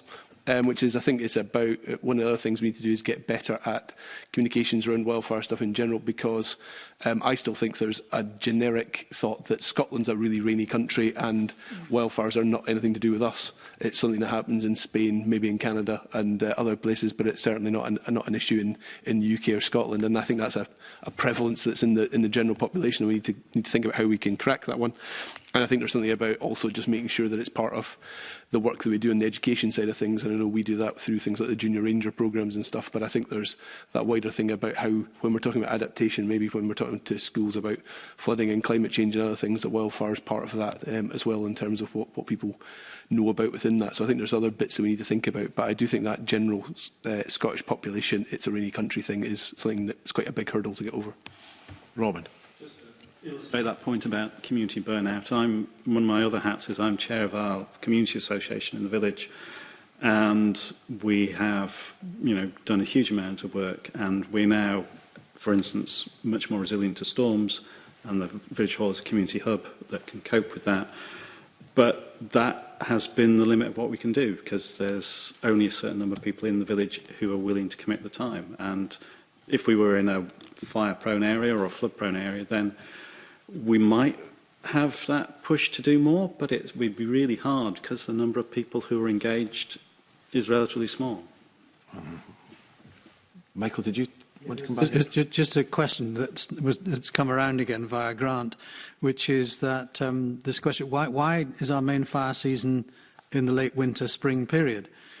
And it's because the vegetation dies back through the winter and frost dries it out. Frost dries it out. And then obviously when the weather starts to warm again in the springtime, relative humidity drops on a daily basis, and that also then dries it out. And in the summertime, in early summer, you get the fresh flush of growth, green growth, and actually fire danger reduces. So you can have a lovely day in early July, and you won't get a warning from me because the vegetation is all green. And it's only until you get into the late summer period, after a long drought, the grasses are seeded, they start to go brown, then you get into conditions that can burn again. But the reason our main fire season is in the late winter, spring, and it's always been there, is because of winter senescence and frost. And that's why it's so difficult for people to connect to it, because they're thinking Spain. I go on holiday in Spain, that's where there are fires. They happen in the summertime. No, our fires happened in the late winter, spring. So there is something positive about 40 days of rain and 40 days of mild, dull, horrible weather. So we should be looking forward to a lower wildfire risk, given we've had to put up with 6 months of No, I was about to do a warning this week, but I had a conflict between Met Office information and European information, and Met Office information won out. There has been pretty dry weather in the northwest over the winter. So. Yeah, I've been watching it, but it's never got to the level. Mike? Much of my work focuses on looking into the future using the climate projections and sort of building on Michael's point is I think what we might see is just a change in the seasonality behaviour. There are really interesting dynamics in terms of potentially reduced number of frost days. We are seeing a reduction in amount of snow cover. So year on year difference conditions that will determine whether there's a higher or lower fire risk at a particular year. And of particular concern for me is the potential for times around, particularly September, becoming much drier, and then again risks of fires breaking out in September that can then go into our peatlands. Thank you. Thank you. Supplementary from Beatrice Wishart. Thanks, Convener. I mean, we've heard a lot about the wildfire response in rural Scotland, but as a representative of an island constituency, and last summer Shetland had one of the best summers we'd had in, I think, nearly 50 years, and we had a wildfire warning, I think it was in July. So that kind of comes out the seasons that you're talking about, but I think Shetland's climate is different from the rest of Scotland anyway. But it's just, and it's also going back to what Grant was saying about, so many people that are involved doing different things and different roles in the community. So how do we ensure that islands like Shetland, and I've heard you talk about the training in Skye and the US, but how do we ensure that areas that don't usually have fires, how do we make sure that they are prepared? John. From a fire and rescue service point of view, we obviously have resources in Shetland, we have resources across the mainland in different islands. We have a variety of different equipment and resources available to them to deal with incidents. I'm not aware of them having any specific, Callum will keep it out, but I'm not aware of in Shetland there being any specific muir burn or burn back techniques being taught. Because we haven't historically seen that as being a significant burden. So based on the resource profile that we have and our links in with the local authorities, I'm comfortable about the resources that we have and our ability to deal with what is the current level of risk, and we'll keep continuing to monitor any future level of risk and try and respond as appropriate to that. Callum. One of their Bright Spark trainers lives in Orkney. And I was told last week that Orkney are putting together a wildfire group under the same sort of idea as Michael's East Grampian wildfire group, and they're looking for equipment. So there would be really nothing to stop Shetland going down the same route. And I mean, if we can help in any way, then we would. Yeah. Thank you. Michael. And not to forget the flexible helicopter resource. One of its abilities is to move quickly to different parts of the country, but it has to be recognised that it's a private resource at the moment, and it's, whenever you need it, it's already committed to another contract. So, in other countries, they have contracts with those private companies to provide a resource. And if you ask if that resource in Scotland is fully utilised and there's continuing fires, where is our next nearest available support? It's actually Norway. Norway have got a very sophisticated aerial firefighting resource, but you'd need to go through the department, what used to be the Department of Trade and Industry, to get a licence to bring them across. So all of this needs to be done in advance, and working with the DSB in Norway and MSB in Sweden. We need to think about how we can work with our neighbours. And again, keep on coming back to this. Wildfire is a very international topic, and a huge number of the solutions are done jointly between countries and between regions. Very often it's between not necessarily the nation like the UK, but within the nation it's the province, or it's the equivalent of the arrangements we have for Scotland. And it's done at that level. And I know that fire policy and land use policy are all within the remit of the Scottish Parliament. So we have the means to do this work, but it takes a long time to work and establish the relationships internationally. Thank you. Rhoda Grant. Thank you, Convener. Can I ask about the Scottish Fire and Rescue Service strategy and how progress is being made? I asked questions in the past about equipment, and I wonder if the equipment is in place now. But also concerns about staffing levels. Certainly in the Highlands and Islands, quite often stations do not have the staffing levels to allow them to respond, and how that would be dealt with in the event of a wildfire. John? Yeah, thanks for the question, Grant. So I'll try and cover off all of those points. I might just touch on Michael's final point about helicopter assets too, or aerial assets, and that just for the assurance of the committee that I mentioned, and I will no doubt mention again the joint action plan between Scottish Government and SFRS, the 31 actions in total. One of those actions specifically is around aerial assets and broadening our resilience in that area. So there's a variety of different, I won't go into the details, a variety of different ways in which we would do that, but that's one of the specific actions that's been picked up. In terms of Scottish Fire and Rescue progress, as I said, that action plan exists and we're developing those actions.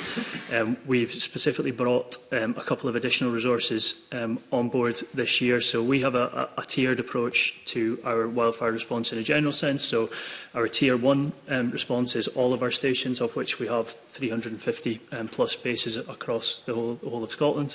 So that's a Tier 1 response. Tier 2, we have 25, now 27 stations that have specialist wildfire PPE and specialist wildfire equipment. And again, that those are geographically located in the areas that we have historically seen wildfire or likely to see wildfire.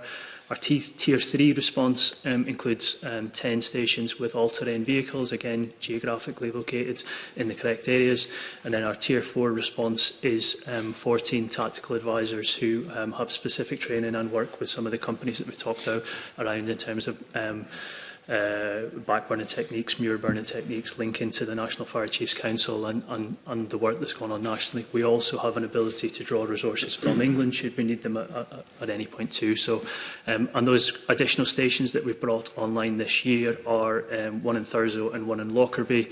And we've recently purchased additional PPE for our stations, additional equipment for our stations, such as leaf blowers. And those that may not be familiar, leaf blowers is one of the key pieces of equipment in this area.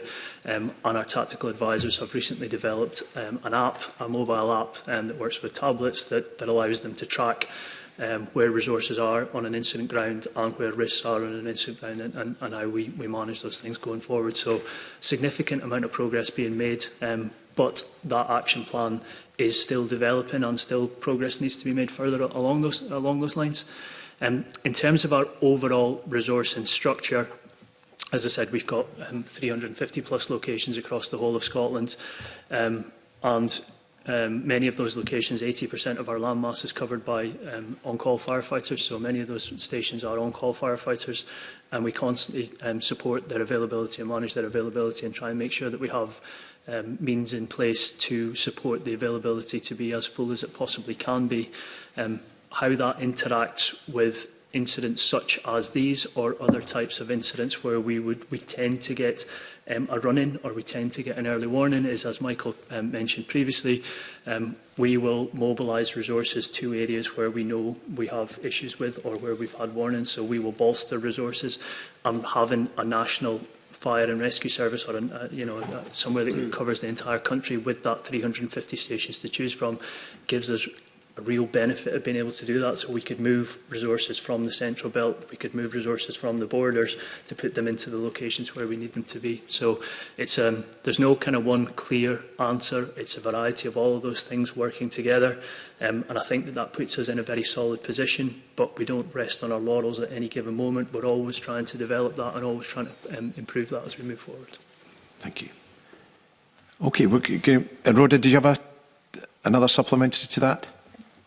Just to clarify, I guess, with the movement of resources, especially people, I guess the fire stations that don't have full crews, does that mean moving crews in to make sure that they've got full crews, or even more than full crews, given the level of risk?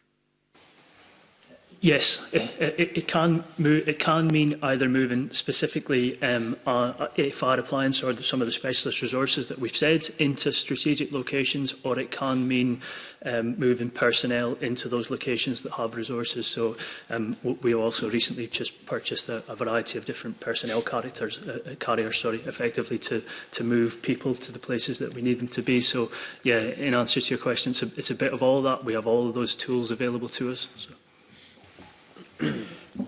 Thank you. We're going to move on to our final theme on policy and resourcing.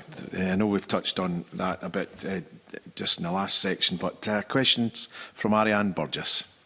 Yes, we've kind of touched on this throughout the conversation in a way, but I'm generally interested in current policy and resource for wildfire response, mitigation and management. And I'm just going to pick up a few things. So right at the beginning, John, you talked about the challenge of investigation. So that's one area I'd be interested in hearing about. Mark, I think you've been talking about, Mike, you've been talking about a lot of international space that we could be learning from. Canada was one place you expressed an example, but I'm aware that the fire service has been sending people to northern Spain for trainings or something we could learn in that space.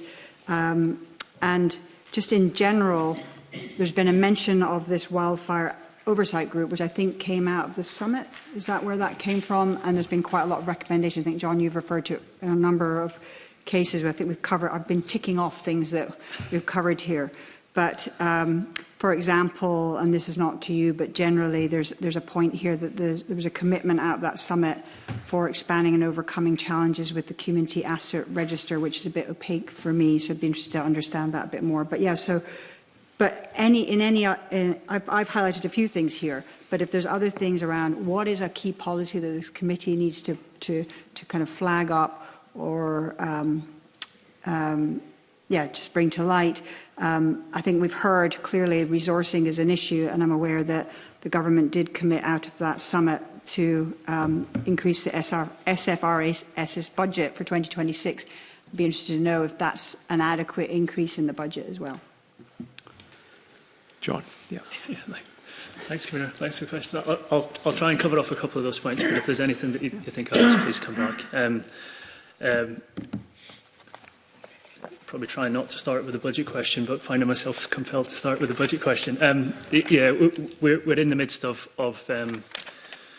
analysing our budget provision and trying to understand where that fits across a variety of different things. I think the Chief is on record in the Criminal Justice Committee of feeling that we didn't get our specific ask, so we feel a compelling case for what the ask was for, to manage the legislative and compliance response that we need, to manage the health and safety response that we need, and to set out the future vision for the Fire and Rescue Service in terms of moving those things forward. And we didn't get the entirety of our ask, so that does have an impact in the wildfire space, because some of that money that we were asking for was specifically dedicated to wildfire. So that's not to say that money won't go to wildfire, it's to say that we'll have to reshuffle where those monies go. But we have invested money in wildfire over the years, and we are continuing to invest money in wildfire response over the years. As I said, we've bought additional PPE, and we're bringing additional stations online, and we're buying additional equipment, and we're continuing to evolve with those things that go, and including training courses that are either we have training courses in Scotland. We've recently got some colleagues going to backburn courses in Wales as well to understand different techniques. So a variety of different things like that. The community asset register that you touched on, I think that there's some really positive work being done in that space recently to continue to evolve that. Some of the, touching back on some of the points that I was making earlier, is if we're calling on assets from the community to come to an incident ground, we need to have a level of assurance of the type of asset that's coming, the training and the ability of the asset and the individuals that are coming with that, how they fit into our command structure and our risk structure, and how they understand those things. So there's a lot of work in that space at the minute to continue to develop that and to continue to bring more assets online. And certainly from a wildfire perspective, we have had at least 3 that I'm aware of, companies, organisations reach out to us since last season with interest of being on to the Community Asset Register. So we're keen to do that and keen to see them onto that.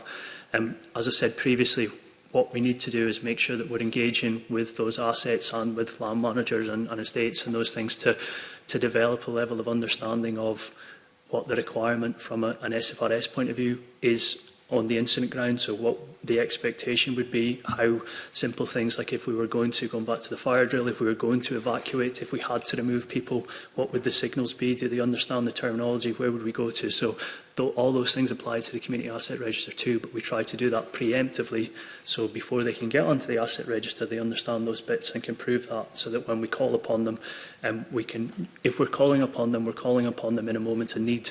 So we need that, and we need it to respond quickly. So we're trying to circumnavigate those things beforehand. So I think that... yeah, fire investigation. Yeah. As we said, and I think Grant really helpfully provided some additional context and additional information, additional stats for that. Again, if I could summarise that, I think human behaviour is the majority of those types of things. But seeing that.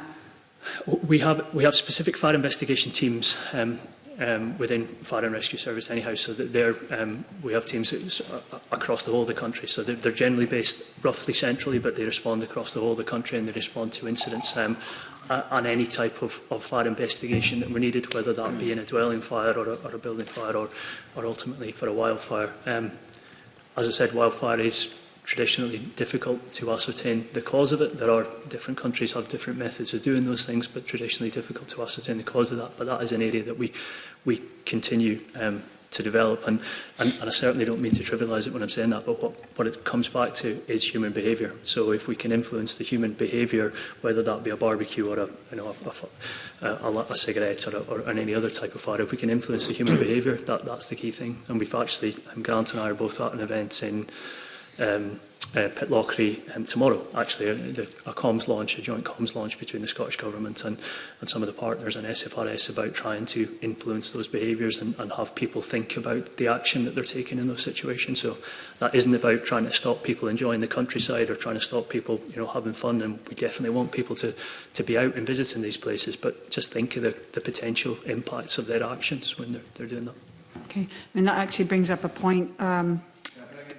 Well, just to respond to these initial questions, thank you. Michael. Well, it's just a reminder that the skills needed to do wildfire investigations are different from the skills needed to do structural fire investigations, and that the NFCC are developing a specific training project to develop those skills around the country. That's the first one. Yeah, I just wanted to...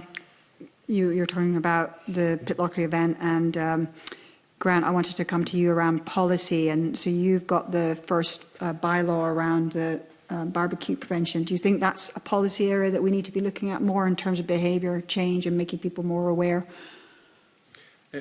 I mean, I think what the bylaw allows us to do is to be more specific, as in, you're not allowed to light a fire or a barbecue in the countryside between X date and X date.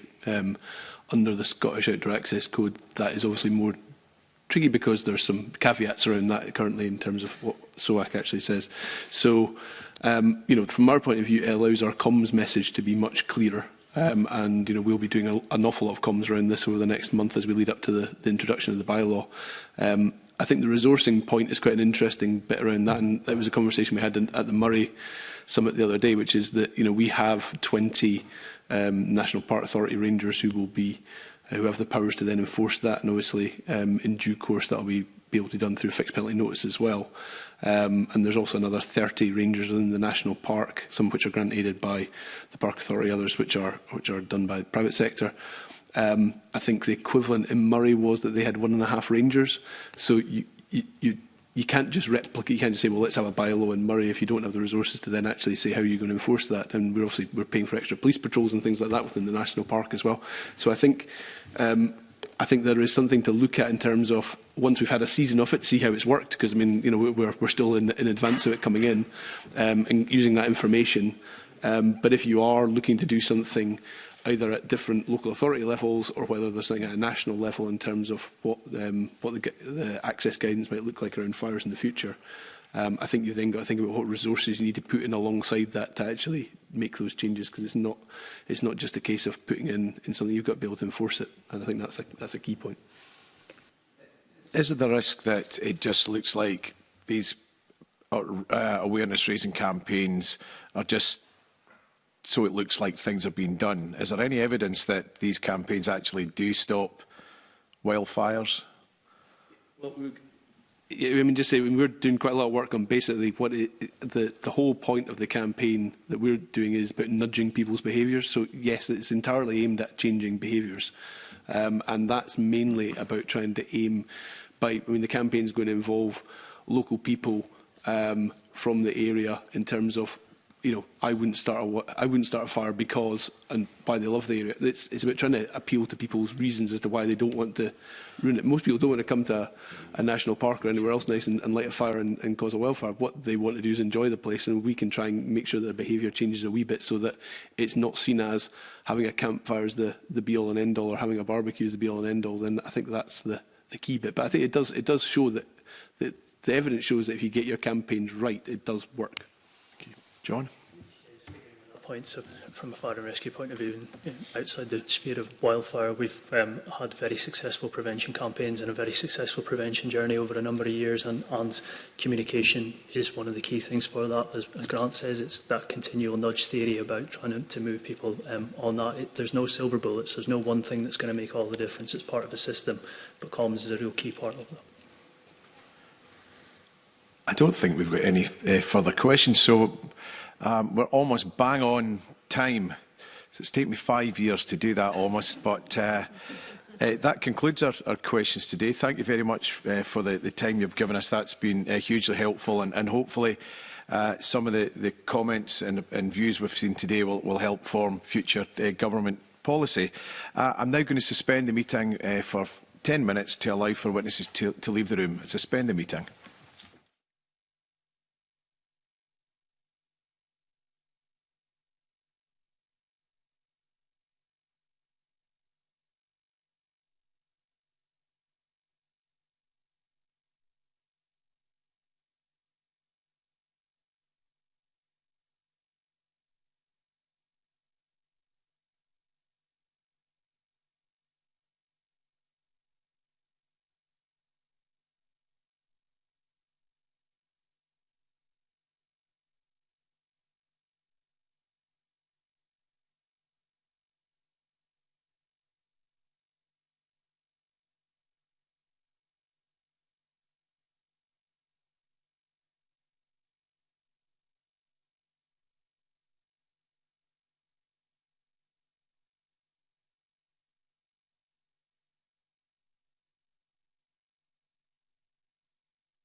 And our next item of business is consideration of 3 negative SSIs, and I'll come to them individually.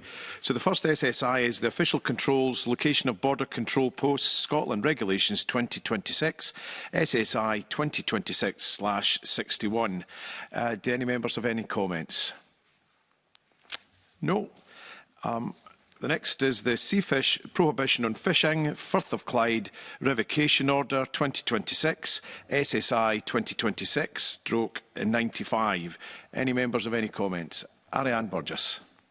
Thanks, Convener. Yeah, I think the committee broadly agrees that revoking the Clyde Cod SSI was the right thing to do, and we certainly saw that from all perspectives on that roundtable that we had. It's important that something comes in to protect the Clyde Cod, and ideally a new SSI early in the next session that offers better protection measures. We need to see external scientists like those at the University of Strathclyde who were here, fishers and conservationists around the table with the Marine Directorate to find a workable solution. From the letter from the Cabinet Secretary sent to the committee this week, we've learned that a science process is underway. However, it's my understanding that it doesn't include the academics from the University of Strathclyde, and this is despite them having produced the most comprehensive research we have on the condition of Clyde stocks. So in light of this, I just wanted to raise my deep concern about how meaningful the science programme will be. Without proper impartial science, it's unlikely that future protection measures will be effective. Now, Clyde Cod is important because it's unique, and also because it could once again be a sustainable fishery given the space to recover. And to create that sustainable fishery, we need the government to urgently review how it approaches science and recognise the evidence that's been brought by the scientists who came to this round table a few weeks ago. Only with rigorous peer-reviewed science can we begin to actually work out the ways of protecting the Clyde Cod and enable its recovery. I think the revocation is important. That was a considerable effort on everybody's behalf to raise to the government that what they were doing wasn't working, but we absolutely need the right people in the room for the next steps of what they're going to bring forward. Thank you. Thank you. Any other comments? No. Move on to the final instrument, which is the Water Environment Shellfish Water Protected Area Designation Scotland Order 2026. Which is SSI 2026/251. Any members wish to comment? Beatrice Wishart. Thanks, Convener. I've just a couple of comments that have arisen when I was looking at the consultation responses. Firstly, the one from Shetland Islands Council, which didn't agree, the Council doesn't agree with the D designation, some of the D designations. And the reason for that is because in Shetland, mussel production for the whole of Scotland was around 84.3% in 2023, quite significant business in Shetland. And the concern is around the spat sites, the mussel spat sites. So it would be helpful to have an understanding of the government's position on that. And secondly, the response from Seafood Shetland, while not disagreeing with the proposed designations, made reference to SEPA's monitoring and the monitoring the monitoring programme, which they consider accounts for little more than reviewing data supplied by Food Standards Scotland, and the belief by Seafood Shetland that this does little to gauge an informative and accurate picture of the true state and health of the wider SWPAs. So I think I would like to have an understanding, or think that maybe the committee might like to have an understanding of what the government's response is to those responses to the consultation. Thank you. Beatrice, we can certainly do that, ask for clarification. Rhoda Grant. Thank you, Convener. Along the same lines, I suppose one of my concerns is that these areas are often fished by very small kind of inshore fishers, and aren't often part of very large organisations. And I would just like to clarify with the Scottish Government, if we're writing to them, that they have taken steps to make sure that any of the people affected by those changes have been contacted, have been spoken to, and if there's any displacement, that steps have been taken to help them with that. Okay, thank you. That's certainly something we can do. Any other members have any comments on the instruments? No? Thank you. That concludes our business in public. We'll now move into private session and I suspend the meeting.